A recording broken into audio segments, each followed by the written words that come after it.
नमस्कार, आप देख रहे हैं आरएनआई न्यूज। मैं हूं आपके साथ गुफरान खान।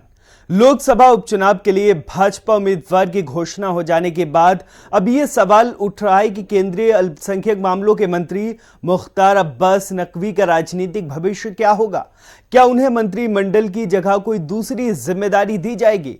जुलाई में राष्ट्रपति और उपराष्ट्रपति का चुनाव होना है। सियासी गलियारे में यह भी चर्चा है कि मुख्तार अब्बास नकवी को भाजपा उपराष्ट्रपति चुनाव में उतार सकती है। तो चलिए इन्हीं मुद्दों पर बात करते हैं।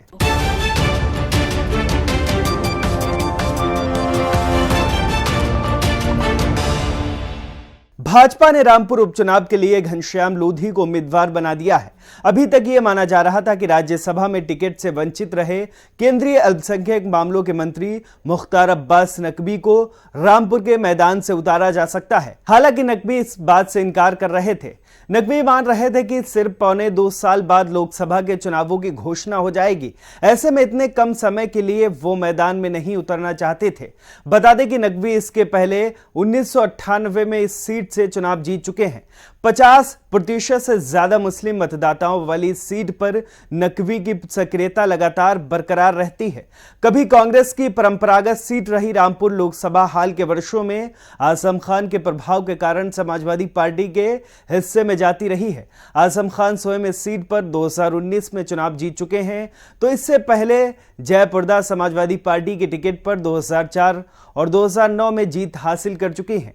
भाजपा ने रामपुर सीट को 1991, 1998 और 2014 के चुनावों में जीता था। लेकिन वही राजनीतिक विश्लेषकों का मानना है, यदि उपचुनाव में किसी वजह से वो हार जाते तो उनके राजनीतिक भविष्य पर भी सवाल उठ खड़े होते। इसलिए भी वो कोई रिस्क नहीं लेना चाहते थे।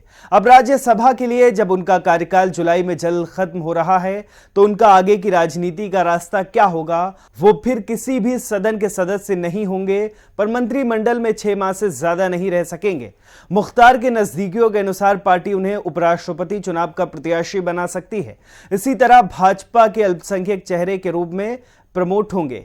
मुख्तार अब्बास नकवी 3 बार राज्यसभा सदस्य रहे हैं। वो 3 बार 1998, 1999 और 2009 में लोकसभा चुनाव भी लड़े, परंतु इनमें से सिर्फ पहले चुनाव में ही उन्हें जीत हासिल हुई थी।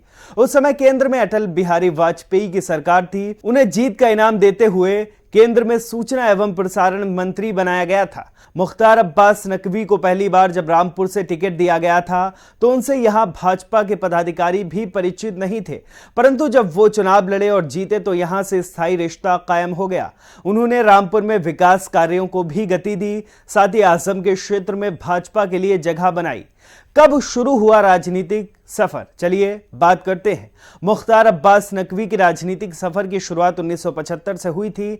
तब उन्होंने देश में लागू किए गए आपातकाल का विरोध किया था और इसके लिए जेल भी गए थे।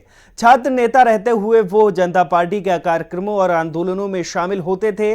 1980 में उन्होंने जनता पार्टी के टिकट पर विधानसभा चुनाव लड़ा था, लेकिन हार गए थे। इसके बाद अयोध्या से 1980 में उन्होंने लोकसभा का चुनाव निर्दलीय लड़ा, लेकिन हार गए। भाजपा में 4 बड़े मुस्लिम नेता हैं। इनमें केंद्रीय मंत्री मुख्तार अब्बास नकवी, सैयद शहनवाज हुसैन, एमजे अकबर, जफर इस्लाम शामिल हैं। शहनवाज हुसैन इस वक्त बिहार सरकार में मंत्री हैं। मुख्तार अब्बास नकवी केंद्रीय मंत्री हैं और एमजे अकबर और जफर इस्लाम राज्यसभा के सांसद। मुख्तार अब्बास नकवी के साथ साथ एमजे अकबर और जफर इस्लाम का राज्यसभा कार्यकाल पूरा हो रहा है। तीनों को भाजपा ने दोबारा प्रत्याशी नहीं बनाया है। ऐसे में मुख्तार अब्बास को लेकर 3 तरह के कयास लग रहे हैं। फिलहाल आरएनआई के इस वीडियो में आज के लिए बस इतना ही। ऐसे ही तमाम खबरों के लिए बने रहिए आरएनआई न्यूज के साथ। हमारे चैनल को लाइक करें, सब्सक्राइब करें, बेल आइकन को जरूर दबाएं और वीडियो को ज्यादा से ज्यादा शेयर करें। देश दुनिया की तमाम खबरों को नए अंदाज में देखने के लिए बने रहें हमारे साथ और देखते रहें आरएनआई न्यूज।